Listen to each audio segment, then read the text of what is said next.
we're doing the pairing, I wouldn't dare speaking about delict. First, because the Universidad Externado's vice chancellor this is his hard line of research, and the constitutional department has a strong skill and a strong capacity on that area, and they go even further. They dream even further.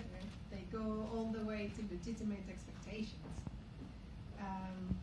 So there is a lot of room to grow this delict area. But what we agreed upon was the topic of private law is always seen as if it was a different planet from constitutional law and the advancement of constitutional rights.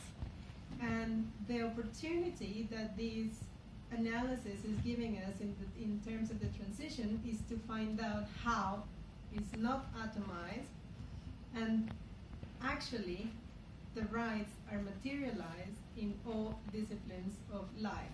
So not only we need to have a more holistic view in the study of the laws and in the illumination of judicial review and policy making in all areas of law, but also this needs to grow more interdisciplinary, and I really hope that this is the first of many encounters where we're going to see not only political scientists, economists, and other disciplines sitting and thinking together, because really this is not an isolated area of life. In fact, it's only reflecting it. So when we thought we're going to talk about private law, we're going to use our areas of expertise as tokens on how this transition can happen under the light of human rights. And the constitutionalization of private law has been a matter of much debate all over the world.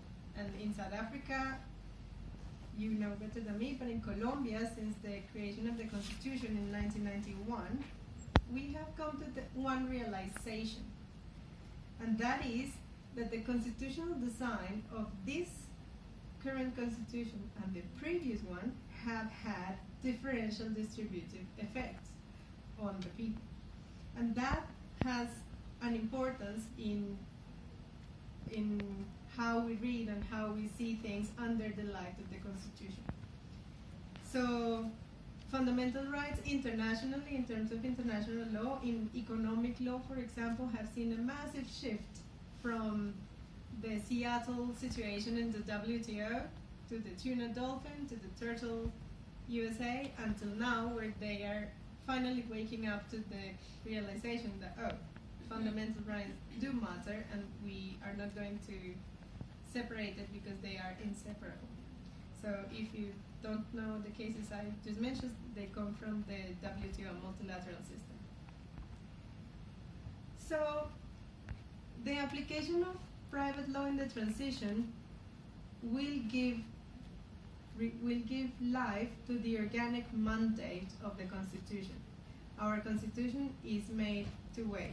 So it has a organic and it has a dogmatic part of it. If the Constitution doesn't have teeth on her own, it becomes only dogmatic, it becomes only paper. So it is like a memorandum of understanding signed by this university and the Renmin University of China, and you never do anything together. It is there, but it doesn't have any life. So I am not going to go into all the areas, but only in two areas of impact where I think the constitutional understanding has to be is in the writing of public policy and in judicial review. Particularly relevant in the context of the transition and the implementation with the peace agreement. Why? Because this is a peace agreement done with a guerrilla that's a dissident that has an ideological root in the deep inequalities of the country and has been fueled by the impoverished sector of society that has been historically marginalized and oppressed by the economic elites. So the guerrilla didn't come out of the void, and the peace agreement is not in a void. and we have to sit and look at the contexts of everything. So besides the criminal law component of the process, we could write a treatise. There is a paradigm shift in the minds of the stakeholders in where the normative structure has to change.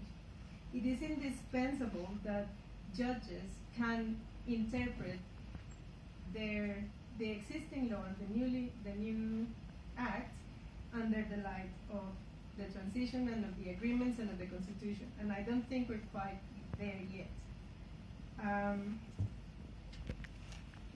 So,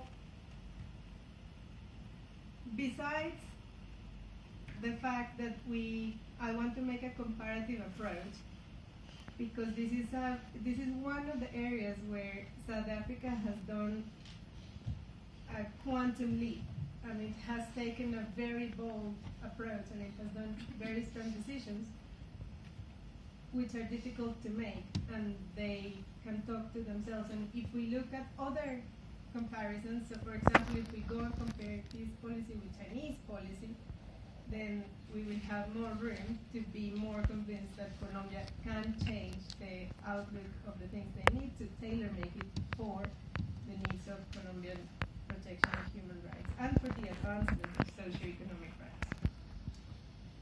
So, South Africa has had a three-phase approach in investment law, because investment law is a very new area of the law. And to see your face, like, what are you talking about? So, when we talk about investment law, we say, how do we protect foreign direct investment? How do we protect the capital of the people that come and spend their money here in South Africa and invest in it? And it has been an area of the law that has been developed by Eurocentric and Western approach. So we are the corporation, we need to go to your country, you have to give us security, otherwise we're not bringing our money. African nations are known for, like, they're new to self-governance, they are post-revolutionary, they have dubious and fishy governance in different areas. So is that going to bring our money, you need to protect us further.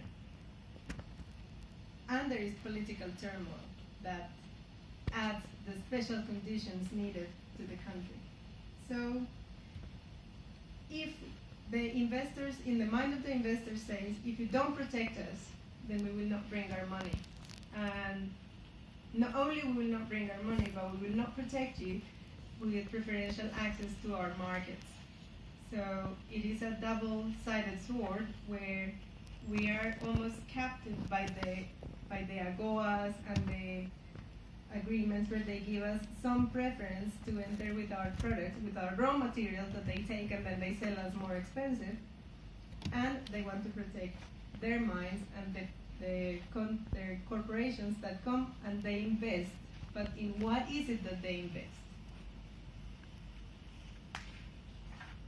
And I will not elaborate further on this because it will take longer. But